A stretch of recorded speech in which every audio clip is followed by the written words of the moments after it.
To resolve conflict, one way to begin is to try to see it from the other person's perspective. Everyone has a differing opinion about what to do and how to resolve an issue. And so taking time to consider the other person's perspective is really important. In addition, consider um, come from a place of grace, right? It's oftentimes we might look for conflict when we don't intend to. So if you go into any situation with an open mind and consider that, the other person is also coming with good intentions, that allows you the room to give the other person grace as you exchange your differing points of view. Identify whether or not you actually have a conflict. Oftentimes there may not be one, and you get down the line and realize that you actually don't differ in your perspectives. And so if you kind of at the outset describe the incident to see whether or not there even is a conflict that needs to be resolved, that can alleviate some stress and prolonged discussions that don't necessarily need to be escalated.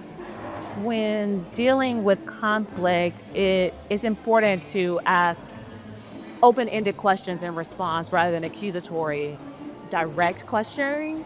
Oftentimes, if you ask someone to explain their position and actually give them the opportunity to further expound on their point of view, you might find areas of compromise that you otherwise wouldn't have if you go straight into, responding to the person rather than seeking to understand their position. I think that's the biggest point of conflict resolution, is to come to an understanding of what the other person is thinking or feeling. And I think embracing that disagreement is a part of the discussion, right? Like, you're not going to always agree with whomever you're speaking with. So it doesn't have to be antagonistic, but embracing that there are differences of opinion that are good can also help when you encounter any kind of conflict. It doesn't have to escalate into something that's big and grand, but even if you don't come to the same place, you can disagree in a way that is still productive and can promote fruitful interactions. This is great. Got them all. And just say, that's my 205. And that's my 205.